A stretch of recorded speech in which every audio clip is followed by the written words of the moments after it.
சபையினுடைய வேலை என்ன? நேசரோடு கூட இருப்பது. வசனம் சொல்லுது, வனாந்திரத்திலே சாய்ந்து வருகிற இவள் யாரோ? நேசரோடு கூட சாய்ந்து வருகிறது தான் சபை. நேசரோடு கூட இருப்பது தான் சபை. பல நேரங்களில் வேதாகமத்தில் நாம் பார்க்கிறோம், இந்த சக்சஸ்ஃபுல்லான பர்சன்ஸ் அப்படின்னு இருக்கிற எல்லாரையும் எடுத்து பாருங்க.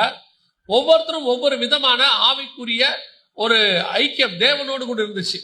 ஒரு ஸ்டாண்டர்ட், தேவனோடு கூட ஒரு ஆவிக்குரியதான ஒரு ஸ்டாண்டர்ட் இருந்தது. இப்போ சபை அப்படி இல்லை. சபை இன்னைக்கு தேவன் இருக்கிறாரா இல்லையானே தெரியாது.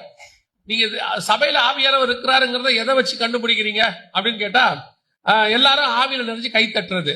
ஆவியில நிறைஞ்சு கை தட்டுறது ஆவியானவர் இருக்கிறதுக்கு அடையாளம்னா, அந்த ட்ரம்மோ இல்ல மியூசிக்கோ நிறுத்தின உடனே நின்று போகுது தானே. வேகமா அடிச்சா தான் உள்ள வருதுன்னா அது என்ன ஆவி? 120 பேர் மேல் வீட்டு அறையில கூடி இருக்கும் போது அவர்கள் ஒருமனப்பட்டு தேவ சமூகத்துல ஓரிடத்தில் கூடி வந்திருந்தார்கள். பெந்தெகோஸ்தே நாள் வந்த போது அங்க ட்ரம் அடிச்சாங்க, அது அடிச்சாங்க, இது அடிச்சாங்க, எதுவுமே இல்ல. ஒருமனப்பட்டு ஜெபம் பண்ணாங்க. ஆவியானவர் அக்கினிமயமாக இறங்கினார்.